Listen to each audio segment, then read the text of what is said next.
Relationship advice.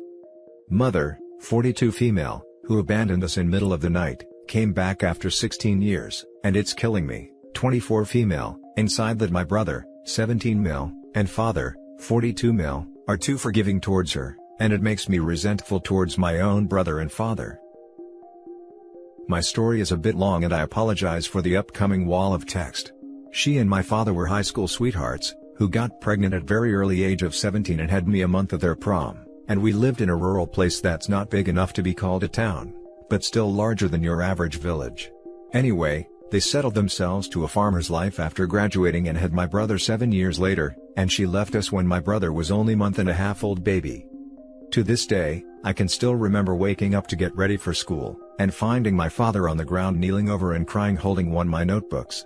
I was just a child at the time, and seeing my father curled up like that made me cry too, and that's when my father got a hold of his emotions and righted himself up to pick me up. She, in her hurry to leave, literally took a notebook from my school bag and wrote her half-assed excuses to why she was leaving us, how she never wanted kids, how she shouldn't have gotten pregnant, and how things should have turned out differently, and how this small town was smothering her around her neck. She needed to get away, and how the second child, my brother, was the final noose that wouldn't let her breathe. I learned what she wrote on that notebook a year or so later when I found it in the drawers. She left with our truck and had someone deliver us the truck a month or so later, without even sending a word or anything. Just some guy came and said, "Here's your truck."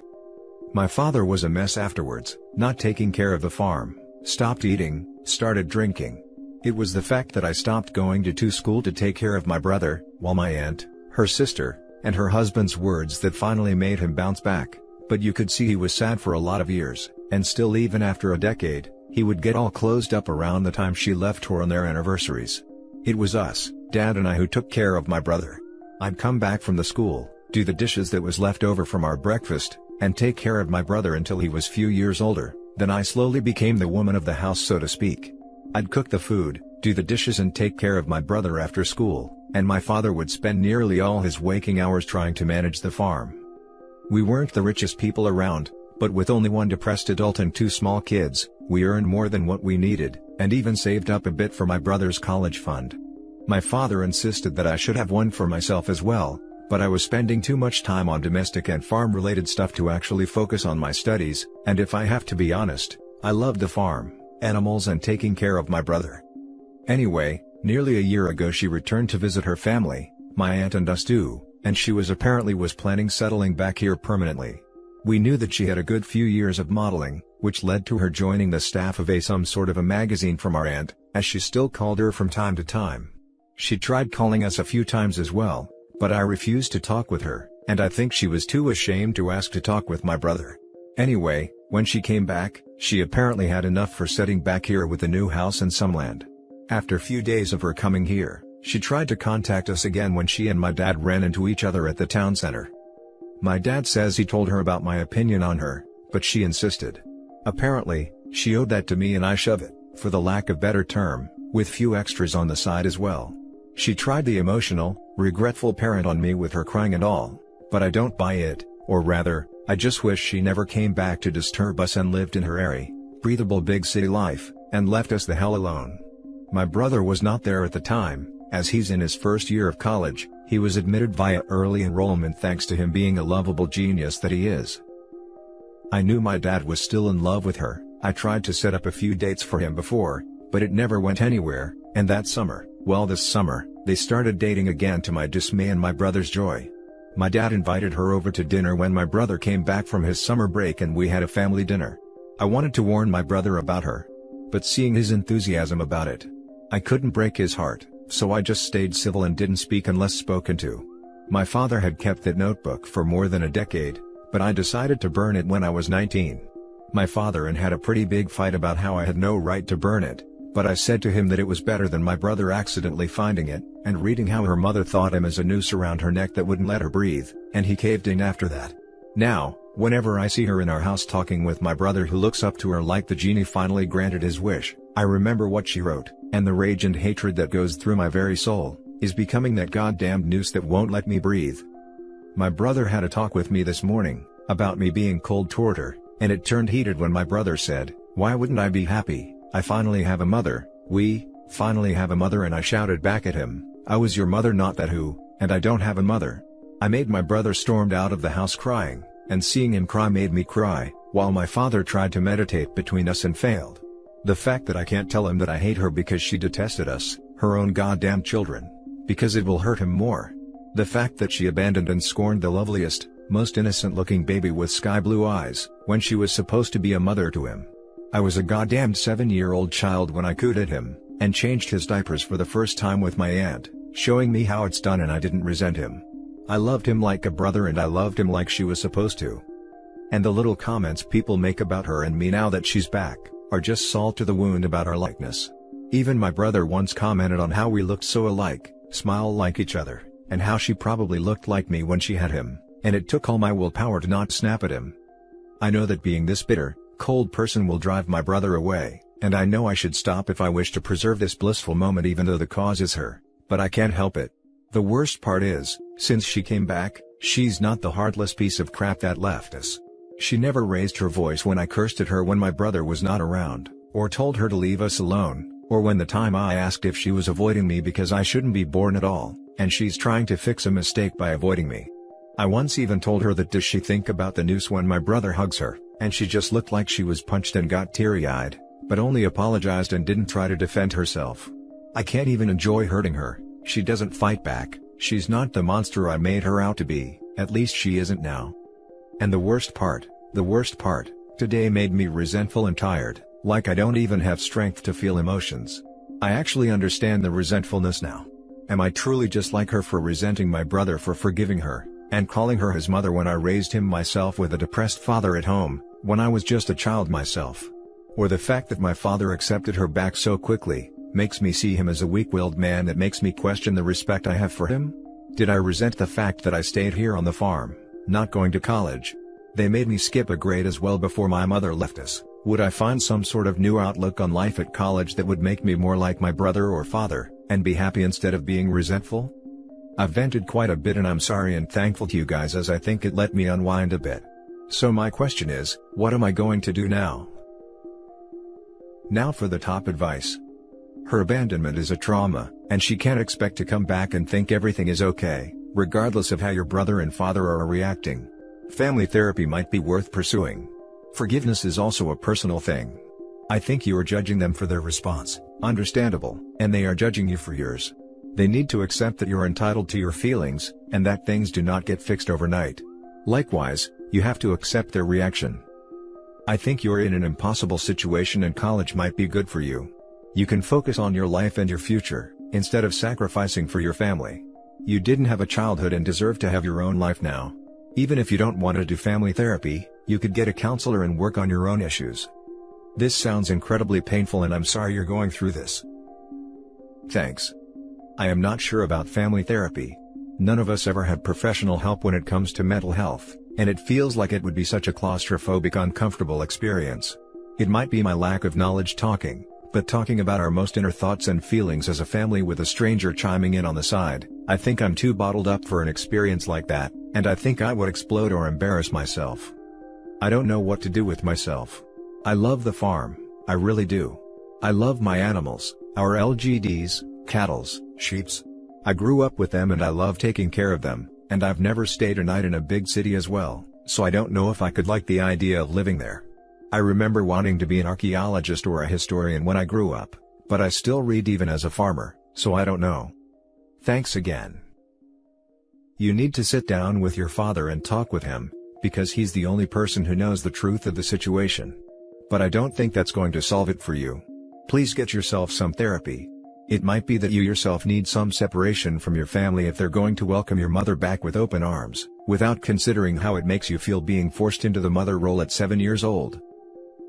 All the rage aside, I don't want to make them choose between myself and her either. I don't know what I want, but making them miserable is not on the list. I'm just exhausted and sad right now. This is a pretty emotional situation.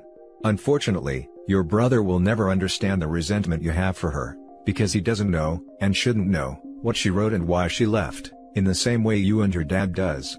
I don't blame your dad for still loving her. He sounds like all he did for over a decade is do his best to survive without her, and never really moved on.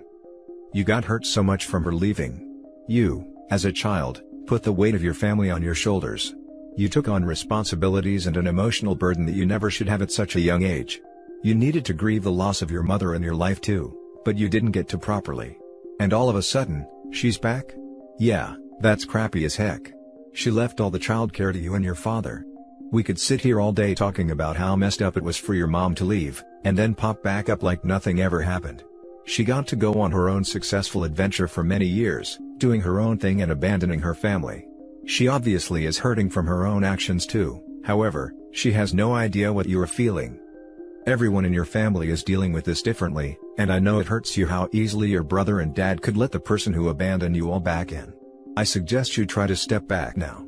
You're 24, you spent your life taking care of your family. I think it's time you think about yourself, not in the extreme way that your mother did, but like maybe try to get away from this for a while. Could you ask your aunt or any friends to go on a trip? Maybe you could go to school yourself and work on your future. Maybe move out for a while and just take everything in. I know you're feeling a lot of things right now, but maybe getting away from her is what you need again. Take some time to work out how you feel, without pushing away your dad and brother in a way that will hurt your relationship with them.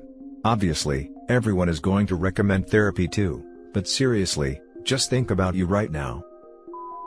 Now for the next story. Update. My twin sister, 25 female, reached out to me to apologize, and wants to make it up to me after 8 years of no contact. Original post. Long story short.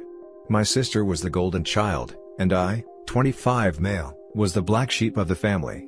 She could get away with anything and got everything she asked for, while I had and was always blamed for everything, punished for my sister's mistakes, and I had to beg for some of the basic necessities. Good thing is, I had some few friends who were there for me. Anyway, the last straw was when I was 17, I realized my parents were not planning to pay for my college tuition, and were planning to kick me out when I turned 18. To spare them the hustle, I just told them I was leaving, and their faces couldn't say more. Anyway, I left and couch surfed at a friend of mine's apartment, he was 20 and in college, and worked a few part-time jobs, joined the military in my country, am not from US, and now I'm in a better place than I was 6 to 8 years ago. A few weeks ago, my sister reached out to me on Instagram. It started as a small talk, catching up, then the topic switched and she started apologizing for treating me like crap and neglecting me. She asked me to forgive her and my parents, and asked me to visit them. She said they were all sorry for everything, and also, because dad was sick and has less than 6 months to live.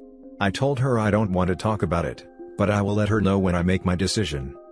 I'm not wealthy, but I'm stable financially, leading below middle class to middle class life. I work 2 jobs and have a 2-bedroom apartment where I live with my girlfriend, and I take alcohol and I smoke weed. While she has a degree earning an almost 6-figure salary, and engaged to some guy who makes 5 times than what I make in a month. So, I don't think it's anything to do with the money or organ donation. It would be good to finally reconnect with my family for the first time. But still the trauma of being neglected lingers somewhere in the back of my head. Thank you, if you made it this far. Now for the top advice before reading the update. So, I was in a similar situation. Blamed for everything, brothers were perfect. I moved out at 15. I talked to my family maybe 3 to 4 times a year. My dad was on his deathbed a few years ago. I was at the hospital when the doctor told us to prepare ourselves for him not making it. When I was with him one-on-one, he cried and gave me a heartfelt apology for how he treated me. I was so touched. Then he got better. And things have not changed at all, and now I am even more hardened to my parents and family. I don't know about your sister and parents, but in my experience, they want to alleviate their own guilt, not to actually make anything up to you. Hey internet bro. I could have written that. Exactly the same experience.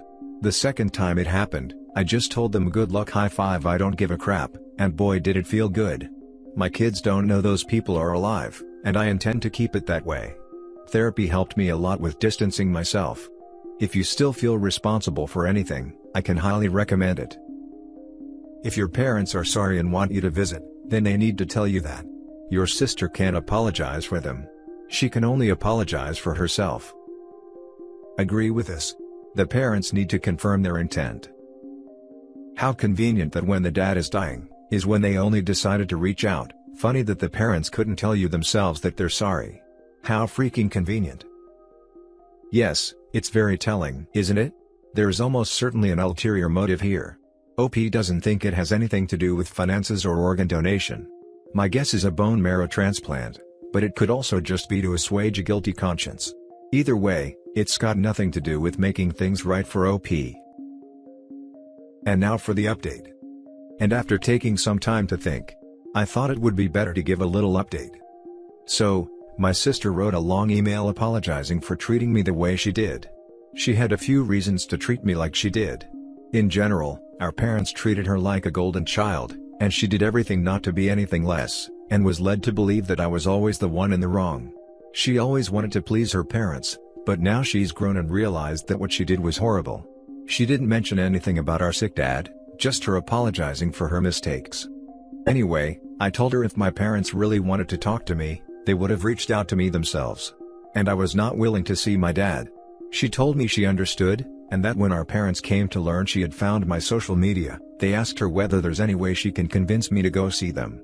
So, she just let it slip like by the way, so she could tell her parents she tried. She also asked if we could meet, get a cup of coffee or she comes over. I think her apology is genuine, she really determined to fix things between us. And she sounds mature, and not that little spoiled brat of a sister I had. If she has other motives, I don't know, but it would be good if we had that sister-brother relationship. I said that I'm willing to meet her and we will set a date. And I got an email from an unidentified account. Haven't opened it, but I guess it's my parents. My sister had told me that they had gotten my contacts from a friend of hers. And they would try to contact me as well. That's everything. Again, thanks for everything. I will try to update if anything comes up. Now for some closing comments. It sounds like your sister is making a genuine effort to apologize and respect your boundaries with your parents. If you want to give a try, just go carefully and slowly. Especially the first few meetings, don't do them in your home. Be ready to walk away immediately if your parents crash these meetings. Having a therapist or counselor to talk to while you process this might help. I was also golden childed by some of my family, and although I wasn't really cruel to my brother and we never went totally non-contact, it did take me late into my 20s to really realize how full of crap the adults have been, and how the different ways we'd been treated was so very wrong. When being a golden child is all you know as a child, it's tough to fully wake up to what happened, and make peace for the parts of it that were your own fault, and the huge parts of it that were the adults' fault for training you up in that toxic and manipulative way. Now we're in our 30s, and although I wouldn't say the wounds will ever heal entirely or perfectly, we are truly friends again and I'm very grateful that my brother let that happen. I would have understood if he hadn't felt able to accept me, given the way we were raised. But screw your parents. Keep to your hard no contact with them, and expect your sister to continue to respect that. I was never the golden child, we joke that I was the midnight gray sheep, but I definitely was led to believe that my black sheep brother was the problem. It also took me getting out of the house, to appreciate just how much he didn't deserve that. It is so frustrating to realize just how isolating and unfair it was for my brother. I'm really glad we never went no contact, because we have an incredible relationship now. It's nice of your sister if she really wants to make amends, but be wary. She may bring your parents along when you go to meet her. You could scope out the location from a distance to avoid contact if she does this. I just hope she doesn't bring your parents with her when she meets you to talk. I have a feeling she won't. People change a lot when they are younger. If they were both in their 30s, I would be more concerned. When parents came to learn she had found my social media, they asked her whether there's any way she can convince me to go see them. So, she just let it slip like by the way, so she could tell her parents she tried. This makes me wary of her though. She's still not capable of saying no to her parents. Once they know she's in contact with OP, the pressure is going to be on her to reel OP back to them. Especially since she claims her parents got OP's contact info from a friend of hers. Come on, she gave it to her parents because she can't say no. I know the friend, we went to school together and was close with her. She travels a lot for work and works in IT. She was close to my parents, so I'm 70% sure she did it. And that's it for this video guys. If you have thoughts to share, leave a comment below. Don't forget to hit like and subscribe if you like this content. I'll catch you in the next one. Good day everyone.